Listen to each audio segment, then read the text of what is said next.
ijambo urifata nk'irya nyogosenge, urifata nk'irya so wananiwe, urifata nk'irya mwene wabo. Ntabwo iri jambo nkubwira ari ijambo ry'ubwenge bw'isi, bisaba ngo ukubite hasi ubwenge bw'isi. Imana icisha ubupfu bw'ibibwirizwa. Ndashaka kubwira abantu babeshejweho n'ijambo. Haleluya. Elisa amaze kwakira ijambo, yakiriye imbaraga z'ijambo, baramuhamagara ngo Elisa, reba uyu mudugudu ubona uri burya ari mwiza, ngo ariko amazi yaho ni mabi, ngo ikiyanyweye ryaba ari itungo rirapfa, iyo rihaka riraramburura, umugore utwite inda ivamo. Nubwo ubona dusa neza, nubwo ubona tumeze neza, nubwo ubona twubatse ibipangu, nubwo ubona twabyambariye, nubwo ubona dusa neza, ariko imitima yacu irasharira. Umva nkubwire, nta kintu ukeneye, umutima urasharira. Uri umudugudu ariko usharira. Kamubwire ngo ku munsi w'umubabaro amafaranga ntacyo yakumarira, ku munsi w'agahinda inzu nziza ntacyo yakumarira. Ukeneye ijambo. Elisa arababwira ati, mugabo ufite ijambo, ni kukubwira abagabo babeshejweho n'ijambo. Arababwira ngo nimunjyane ku isoko. Ngo ageze ku isoko gusa nta kindi yakoze, yamishije mu munyu na bugingo amazi araryoshye, afite ubuzima. Haleluya. Umunyu ni ijambo. Yesu aravuga ngo mugire umunyu mu mitima yanyu, kandi uko mubonye muvuga ijambo ryiza risize umunyu. Uvuga nabi kigaragaza ko nta jambo ry'ubuzima ufite. Uvuga nabi, wa mugabo urataha umugore agashaka aho apfumurira, abana bakisha hafi n'imbeba, niba uzigira simbizi nazo zikanyegera kubera umushiha. Kankubwire ngo uburakari nibwo bushora abantu mu biyobyabwenge, umujinya, guhekenya, ugataha imbwa zirira.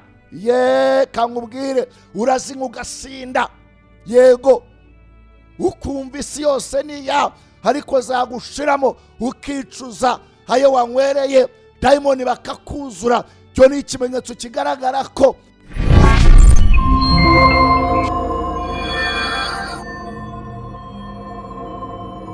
Haleluya. Umutima wacu uranezerewe, turaririmba, dufite indirimbo y'ishimwe. Dushimiye Imana yabanye natwe. Ubwo twahirukaga hano kuri microphone, twahirukaga tubasezeranya ko tuzasubira kuri uyu munsi. Rero ndumva ari tariki, ndizera ko abanyumva mukiri bazima, mugiye mu kumuka bazima. Imana yabarinze kandi yiteguye gukingura imiryango. Dushimiye Imana rero yabikoze. Izina ry'Imana nirihabwe icyubahiro. Uyu ni wa mwanya rero gutabarwa kuva mu gusenga hamwe nanjye Pastor Gabriel Nyirishema. Turabakunda, ndabizi ko mudukurikira muri benshi. Imana y'amahoro igiye kuduhana undi umugisha w'uyu munsi. Ndumva rero dutangiranye n'umwaka mushya ku munsi wa mbere, aricyo Imana yashyize ku mutima. Ndumva ari uruhisho uhishiwe wowe uri gukurikira. Ndagusaba kugira ngo urarike n'abandi. Turabakirira ubwebwe mwese aho muri mu ntara zose z'igihugu, ariko cyane cyane rero turabakire mwebwe mwese naho mu zindi ntara, nari burasirazuba, reka mvuga amajyepfo, mwebwe namwe bwogiye nikigera tuzabona n'amaso ku yandi. Hari abari Nyanza, hari abari mu Ruhango, mwebwe mwese Imana y'amahoro ibagire neza. None mu majyaruguru za Rulindo benshi muradukurikira cyane, Mgambazi, ndetse n'ahari iburasirazuba, Nyamata, Gesera, ku Ruhuha. Imana y'amahoro ibaha umugisha. Imana yaraturinze rero, umwaka wose urashize. Reka rero tudatinze twinjire noneho mu gufungura uruhisho rw'uyu mwaka tugiye kugenderaho.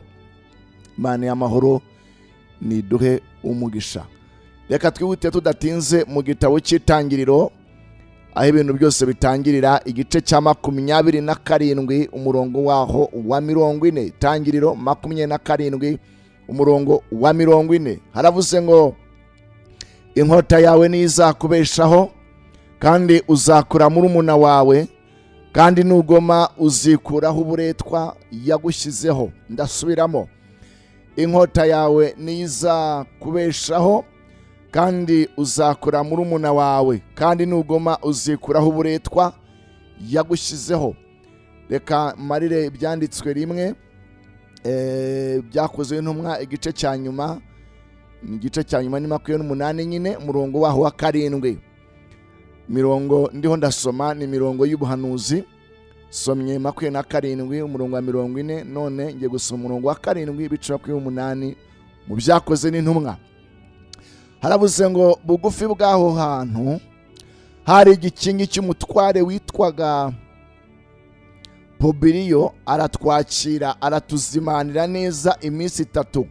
Se wa Publiyo yararwaye ubuganga n'amacinya, nuko Pawulo yinjira mu nzu ye, arasenga, aramurambikaho ibiganza, aramukiza.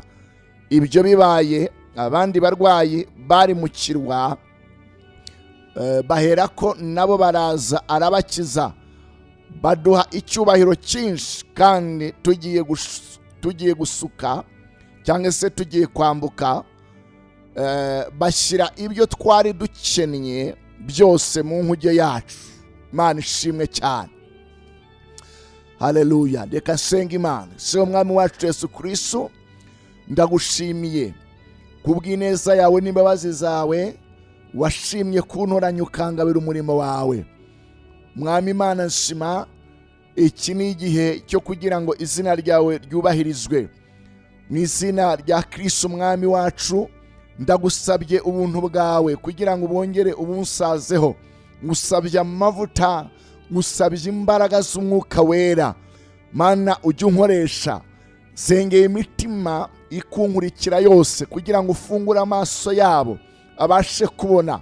Mwuka wera w'Imana gushimiye kubikoze. Kiganza cyawe reka kibakoreho. Mwami, abarwayi bakire gukira, abafite ibibazo bitandukanye bakire ibisubizo, abafite imitwaro mwami baruhuke. Mwuka wera w'Imana gushimiye muri aka kahe ucecekeshe nama rwose abadayimoni. Mu izina rya Yesu sengeye kino kirere, mwami ndasabye amaraso ya Kristo kugira ngo akeze kandi agihumanure. Ndagushimiye kubyo ukoze, mu izina ryawe nsenze nizeye kubikoze. Amen. Haleluya. Ijambo nkuzaniye riravuze ngo, uzabaho yakubeshejeho. Uyu mwaka n'umwaka Imana yavuzeho, n'umwaka abantu twari turindiriye, n'umwaka udasanzwe. Imana ishimwe cyane. Ntabwo ngiye guhanura shingiye kubyo uracamo n'ibyo urebesha amaso y'umubiri. Ngiye kuvuga mvugishwe n'umwuka w'Imana, kandi ndazi ko nyirabyo ari bubyakire. Izina ry'Imana rihabwa icyubahiro. Haleluya. Ibintu turimo n'urugamba, n'intambara, n'ukwesaguranya, n'ugushwanyaguza, kubera ko turi mu gihe gisa nkaho gikomereye isi ku batizera, ariko n'igihe kiza kubizera. Ndavuga bakira umwuka w'Imana. Umwuka w'Imana icyo amaze ni ukugira ngo ashobore ibyananiye isi. Izina ry'Imana rihabwa icyubahiro. Mwuka w'Imana yaje kuri Samusoni kuko arafite isezerano. Mwuka w'Imana yarabwiye nyina we, aramubwira ngo uzabyara umwana w'umuhungu, uwazaba umunaziri. Amuha kondisiyo, amuha amabwiriza y'ibyo azubahiriza. Aramubwira ngo ntazanywe igisindisha. Cya kabiri, ntazagira icyuma cyogosha kigera ku mutwe we. Cya gatatu, azaba umunaziri, azaba umuntu warinzwe. kuko ari we Imana izacishamo igisubizo cy'Abisiraheli, akarwanya Abafilisitiya akabanesha. Ari kumva ijambo. Bibiliya ngo umwuka w'Imana yaje kuri Samusoni, arangije ngo afata umugunzu w'intare arawushwanyagura awusiga aho ngaho. Abantu bazi iby'intare, intare iratontoma. Intare iyo itontomye izindi nyamaswa zose ziraryama. Imana ishimwe cyane. Ijambo ry'Imana yambwira ngo umukiranutsi ashira amanga nk'intare. Ntabwo ndi kuvuga intare mu buryo bw'umubiri, ndi kuvuga intare mu buryo bw'umwuka. Imbaraga zituriho ni imbaraga zirenze iz'intare, kuko uwo twizeye ni intare muryango wa Yuda. Uwo yageze mu nzego zose yishushanya n'icyo yagezeho. Yageze mu biti aravuga ngo ni igishyitsi. Haleluya, Imana ishimwe cyane. Hageze mu bimera haravuga ngo ndi umuzabibu. Hageze mu nyamaswa haravuga ngo ndi intare. Ageze mu bivajuru haravuga ngo ndi inyenyeri, ndi inyenyeri yo mu ruturuturu. Ageze mu biryo haravuga ngo ni umutsima w'ubugingo. Ahantu hose Yesu arahari. Mu bakomeye arahari, mu boroheje arahari. Imana ishimwe cyane. Yesu wacu abera hose icyarimwe. Izina ry'Imana rihabwa icyubahiro. Ndi kuvugira kuri iyi microphone, ndashaka kubwira ngo imbaraga za Yesu zagusanga aho uri. Waba wicaye ku ntebe ahantu muri biro, izo mbaraga zagusangayo. Waba uri mu modoka, niwizera ziragusangayo. Imana ishimwe. Waba uri mu murima, izi mbaraga ziragusangayo. Waba uri mu bucuruzi, ahantu hose uri, ni Imana ibera hose icyarimwe. Imana yacu ni omnipresent. Haleluya. Ijambo ry'Imana riroherezwa, ryarangiza rigakora imirimo. Zaburi 107:20 iravuga ngo yohereje ijambo rya rikabakiza indwara zabo zose, kabacungura kugira ngo batajya muri rwa rwobo. Ijambo ry'Imana riragenda. Ijambo ry'Imana ntabwo rifite imipaka. Haleluya. Ijambo riragenda rigaca kuri interneti, rikinjira, rikarenga inyanja, rikinjira ku mugabane w'isi. Waryizera rikagukorera. Imana ishimwe cyane. Ikoranabuhanga, ubwenge butangwa n'Imana. Imana yashyizeho uyu murongo w'iyi radio. Benshi umaze kuharuhukira, benshi umaze kuhakirira. Imana ishimwe cyane. Icyo usabwa ni ukwizera. Icyo usabwa ni uguhinda ibitekerezo byawe, ugakingura umutima wawe, ukakira. Kandi niwakira ntabwo usigara nk'uko wari uri. Izina ry'Imana rihabwa icyubahiro. Dusomye ijambo ry'Imana mu gitabo cy'Itangiriro 27. Haleluya. Isaka abwiye umuhungu we Esawu, haramubwiye ngo mu mugisha yamuhaye yari yamusezeranije, haramubwira ngo inkota yawe niyo izakubeshaho.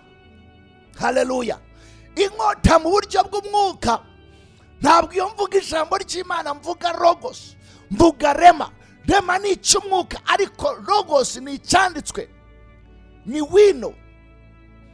Rero aravuze ngo inkota yawe niyo izakubeshaho. Iyo mvuze inkota mvuze ijambo. Mu ntwaro z'umwuka we Paul yabwiye Abefeso mu bice 6, yaravuze ngo mwambare intwaro zose z'iki? Z'umwuka. Harimo ingofero agereranywa n'agakiza, harimo inkweto zigereranywa n'ubutumwa bwiza. Aho sonshaka gutinda, ariko ageze ku nkota aravuga ngo mutware inkota, ariyo jambo ry'Imana. Ijambo ry'Imana ni inkota. Haleluya. Mwanditsi w'Abahora yaravuga ngo kuko ijambo ry'Imana ririshima, rifite ubuki buruta ubw'inkota, ribasha kugabanya, rigatandukanya inyama n'imisokoro. Izina ry'Imana rihabwa icyubahiro. Kankubwire, ushobora kwivutsa ijambo nturyumve, ariko nakorera isengesho rigahindura ibintu. ijambo ry'Imana ni inkota, ijambo risunitswe n'umwuka wera ni inkota. Inkota iragabanya, inkota iraceba, inkota irabaga, inkota irahinguranya. Mana ishimwe, haleluya.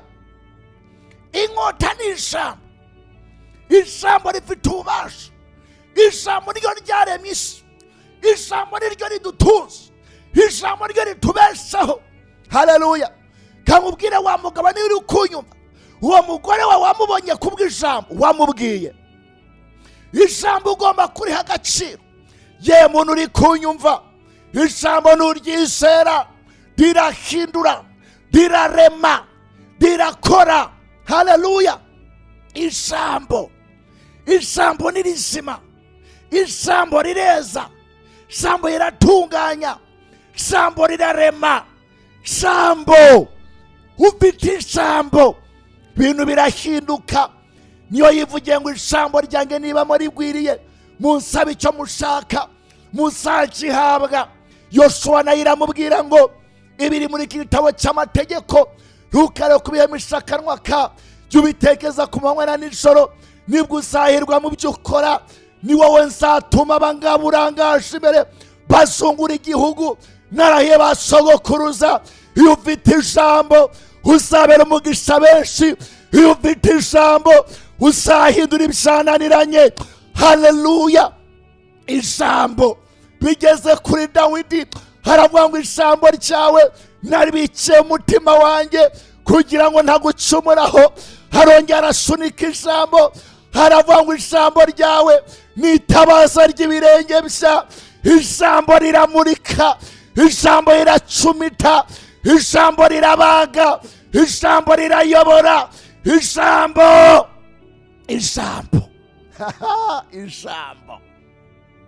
ijambo ni umucyo. Ijambo wibitseho iki? Wibitseho amagambo, wibitseho iki? Ijambo nuryakira ukaryizera rirahindura, rirarema, rirakora. Aramubwira ngo nugoma, haleluya, uzikura ku buretwa, ngo inkota yawe ni izakugira gute? Izakubeshaho. Ijambo ribeshaho. Uyu Esawu ubwiwe uhawe iri sezerano, uyu Esawu avuka mu maraso yande ya Isaka, avukana Yakobo. Yakobo bivuze ngo numuriganye. Yakobo yariganije Esawu inshuro zirenze ebyiri. Yamuriganije ubutware, amuriganye n'umugisha. Amaraso yo kuriganya yaje muri Yakobo, yavuye muri nyina Rebeka. Rebeka yoheje umuhungu we Yakobo kuriganya mukuru we kugira ngo amutware. Kankubwira, amateka yawe urayazi ni mari. Ibuka aho uvuka. Bamwe aho muvuka ntabwo habemererwa kubaho neza. Aho muvuka iyo mukoze ibintu birapfa. Aho muvuka murasabwa, mwarangiza nimurutahemo, mwana rutahamo nimururamemo. Yego, aho muvuka nimwiga ngo murangize. Aho muvuka nimwe muri mu cyiciro cyo hasi. Ntabwo mwakeneshejwe nuko mudatekereza cyangwa mudakora, ahubwo ni amateka. Kankubwire ngo amateka nta kindi cyayahindura uretse imbaraga z'ijambo. Kamabwire ngo turi mu rugamba. Yobu yaravuze ngo turi mu isi dufashe igihe mu ntambara. Umurage Esawu warazwe ni umurage w'intambara, ariko hari uzamushoboza. Ni data wa twese. Yewe muntu uri kunyumva, data wa twese yanumye ngo mbabwire ngo 2020 tuzabaho. Kawunga yazamuka, Yesu arazamuka. Ibirayi byazamura igiciro, Yesu arazamuka. Kuko imiryango 10 nifungwa, imiryango 70 Imana yiteguye kwifungura. Imana ishimwe cyane. N'umunyarwanda yaravuze ngo itera amapfa nitera aho bahahira. Umwanditsi w'ibyanditswe aravuga ngo imyaka 1000 kumara n'umunsi umwe. Yarongera aravuga ngo haleluya, imigambi y'Imana itandukanye n'iyacu. Izera ijambo ry'Imana, wizera abahanuzi. kibazo mugira ntabwo mwizera ijambo rifata nk'irya nyogosenge, urifata nk'irya so wananiwe, urifata nk'irya mwene wabo. Ntabwo iri jambo nkubwira ni ijambo ry'ubwenge bw'isi, bisaba ngo ukubite hasi ubwenge bw'isi. Imana icisha ubupfu bw'ibibwirizwa. Ndashaka kubwira abantu babeshejweho n'ijambo. Haleluya. Elisa amaze kwakira ijambo, yakiriye imbaraga z'ijambo, baramuhamagara ngo Elisa, reba uyu mudugudu ubona uri burya ari mwiza, ngo ariko amazi yaho ni mabi, ngo ikiyanyweye ryaba ari itungo rirapfa, iyo rihaka riraramburura, umugore utwite inda ivamo.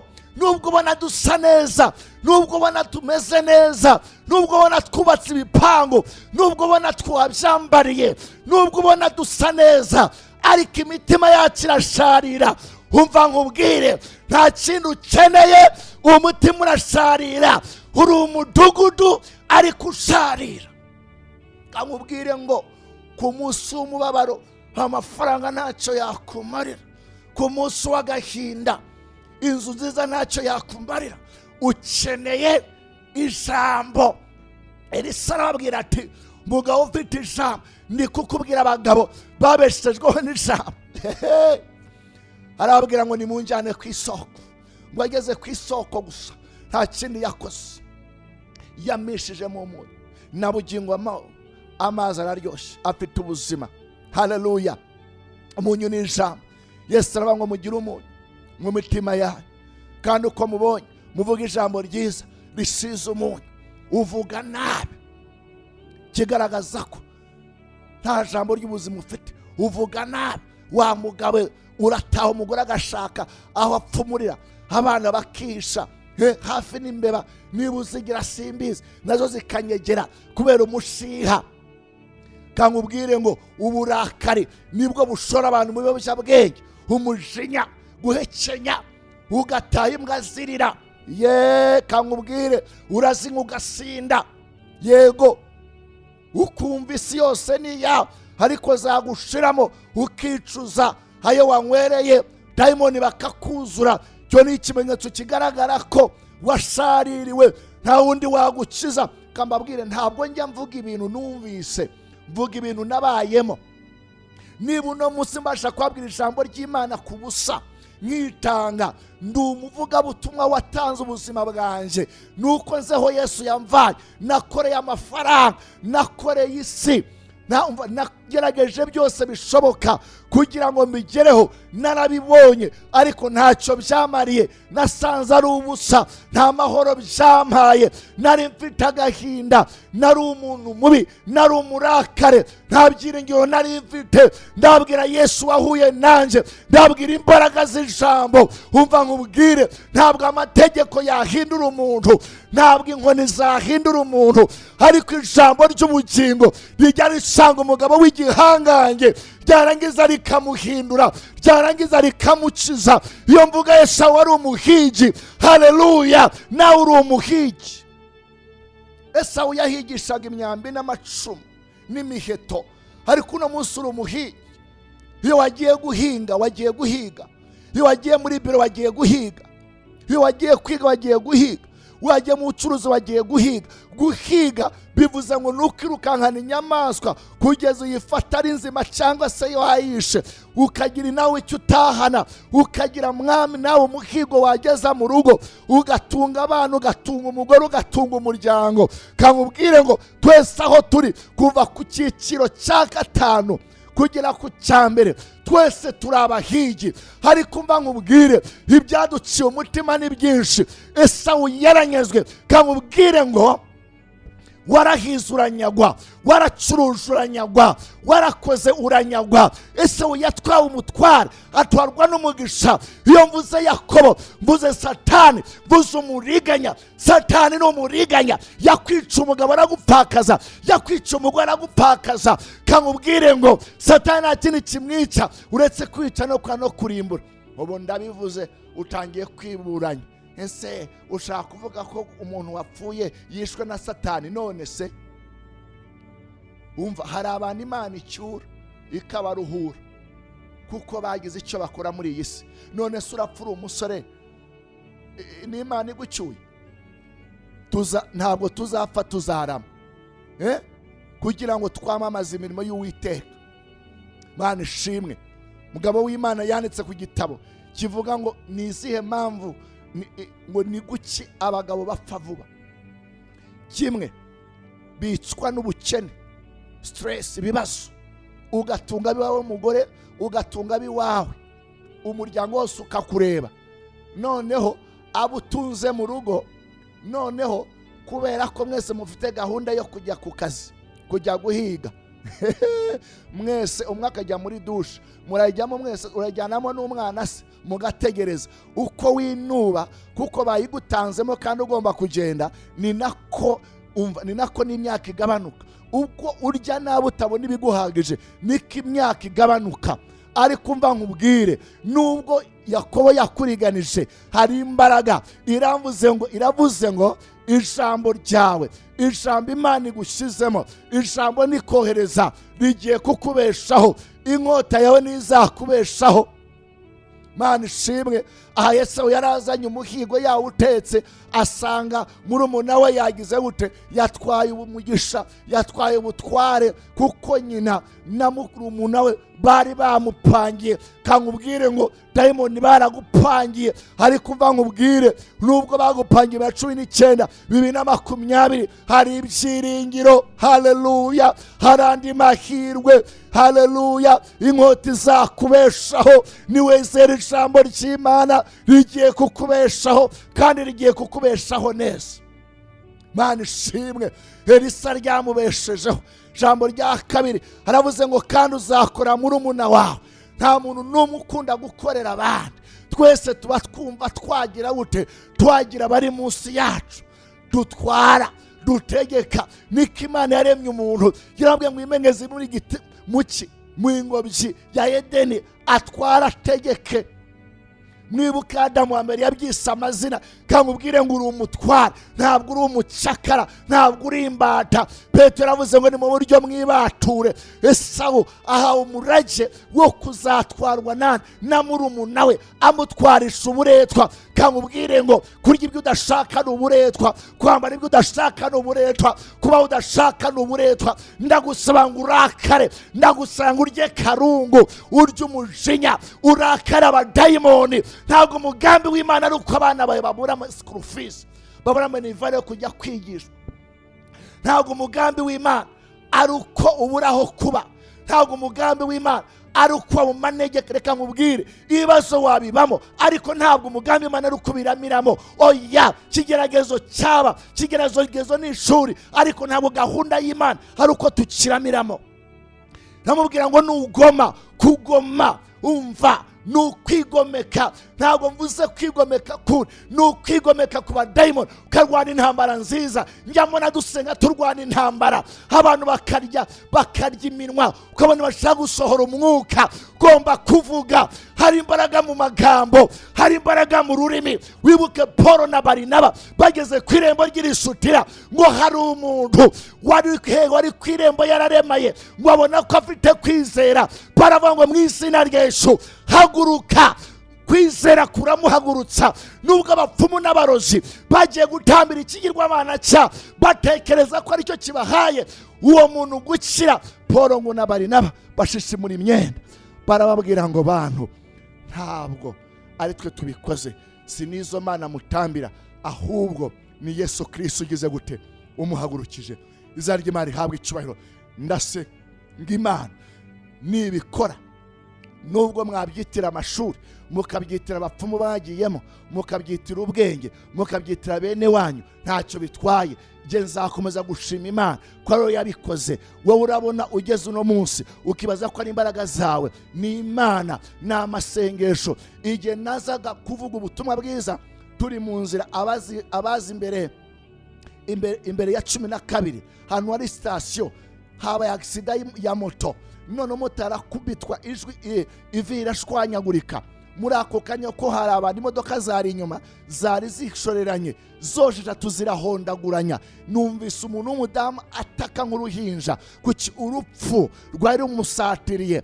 Kuba nageze ahangaha ntabwo ari imbaraga zanjye, wowe urakubita ku gatuza ugira ngo 2020 n'imbaraga zawe n'imbaraga z'Imana. Hari abasenze, hari abahamagaye Imana, ijambo ry'Imana bangwa abanyabyaha babayo kwera abakiranutsi. Niba uriho, hari abapfukamye, hari abazamuye ibiganza, kankubwire mugabane wacu ntabwo ari hano kwishi. Nubwo Imana igiye kutwishyura, nubwo Imana igiye kuduhemba, uyu ni umwaka w'ingororano, uyu ni umwaka wo gukingurirwa amarembo. Ndiho ndahanura ni umwaka wo kwinjira mu bisubizo. Ye muntu wihanganye, ni umwaka wo kwakira. Haleluya! Ni umwaka wo kurwana intambara nziza. Kanani ntabwo bicara mu Kanani, ntabwo ari mu butayu, ntabwo ari mano. Mu butayu ni ugufata inkota ukarwana, ukirukana Abaheti, ukirukana Abayebusi, ukirukana Abanyagirugashi, ukirukana Abanyakanani, ukirukana Abaperesi.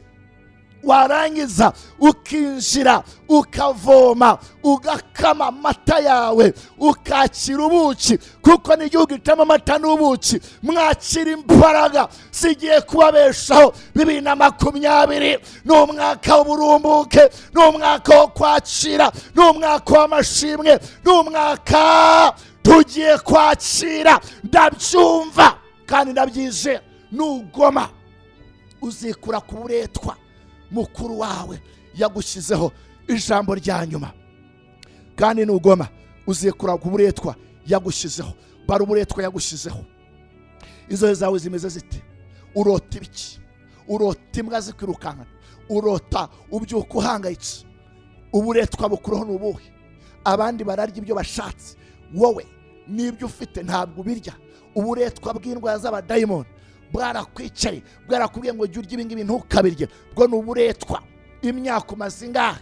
Ese urabona nushukora ubukwe uzabyara bangahe? Wowe mfite n'ibyiringiro by'uko utazanabyara kubera imyaka umaze. Ubwo ni uburetwa. Iravuze ngo ntabwo umize abagati muri twebwe. Iravuze ngo haleluya, ikigore gifite ikigabo cyacyo. Nawe ubukwe wabukora 2020 itegure kwinjira mu mashimwe. Haleluya! Haba yavuze ngo dore uburyo uzanye inkuru nziza, ibirenge by'umamaza inkuru nziza ku misozi. Haravuze ngo higura imihigo yawe kandi ukomeze ibirori byawe. Yewe shyiraho izina ryawe, yewe Marigarita, yewe Berekimasi, yewe Matayo, yewe Elizabeth, yewe Claire, shyiraho izina ryawe. Hano yavuze ngo yewe Yuda, komeza ibirori byawe. Haleluya! Komeza ibirori byawe byera, ngo kubera ko uwanduye n'umunyabibi batazongera kunyura iwawe batsembweho. Hari imbaraga Imana itsembyeho 2020, imbaraga z'abanyeshari, imbaraga z'abarozi, imbaraga z'abaguhagurukiraga bakuruye umunwa 2019, ariko urahagejeje barabuvuguse, bacuze imigambi. Iravuze ngo umunyabiri ntibazongera kwinjira iwawe. Mana ishimwe. Haleluya! Ntibazongera kwinjira iwawe. Nugoma uzikura ku buretwa umwanzi yagushyizeho. Nugoma itegure kwinjira mu ntambara mu kanya gatoya. Izina ry'Imana rihabwa icyubahiro. Iravuze ngo bugufi bwaho ndi kubabwira abagabo babeshweho n'ijambo. Uyu mugabo Paul yari amaze gukunga umuriro, ikirereta mu muriro. Bamaze kuvuga ngo idacurwa cyane adapfa kinutse. 2019 baravuze ngo ntuzageza 2020. Baravuga ngo ntacyo uzigezaho, baravuga ngo urapfuye nta kabuza, baravuga ngo urarangiye. Ariko iravuze ngo haleluya, mwamaze gukunga umuriro mu muriro, barahindura bavuga ngo ni Imana. Reka nkubwire, abafana bose bagira uruhande rw'ikipe yatsinze. Nubwo yatangira itsindwa ariko igasoza itsinze, igikombe barayigiha. Kankubwire ngo ntiwite kuyo bavuze, ntiwite kuyo bacuranze. Bagiye guhindura. Intsinzi ni yawe. Ndayibona muri ubwo bucuruzi, ndayibona muri ayo madeni bari bazi ko bagiye kubiteza bya munara. Ndayibona abana bagiye kwiga. Humura, yabigisha 2019 bagiye kwiga. Ugiye kwishyura unasagure. Nikivuganye nanjye gusa ntimujya mushima, mudusangiza ibibazo. Hari abampamagaye saa 7 saa 8 Kambabwire bene data, mujye mwubaha n'abantu b'Imana, ujye wizera ijambo ry'Imana. Mpamagara saa 8 saa 7, nanjye hari igihe mba naniwe, mba ngomba kuruhura umubiri, kandi ubwo ahamagara saa 9 kuri ndayihamagara, hari igihe ntakwitaba. Ariko reka nkubwire, Mana ishimwe, mwizere Imana, mwizere n'abahanuzi. Irambwiye ngo mbabwire ngo mwizere ijambo rya, nubwo muzikura ku buretwa.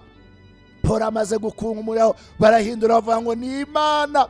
Haleluya, ni Imana. Barahindura, bagiye guhindura amagambo. Kwa Yosefu barahinduye, babonye ari minisita y'imari n'ubukungu, baramwunamira. Yari yarabivuze. Haleluya, Imana yakira avuga igasohoza. Ntabwo yitaye ku bukene uri uracamo, ntabwo yitaye ku ntambara. Irambwira ngo ibyo ngibyo ugiye kureba habyo bibure, ntuzibagirwe.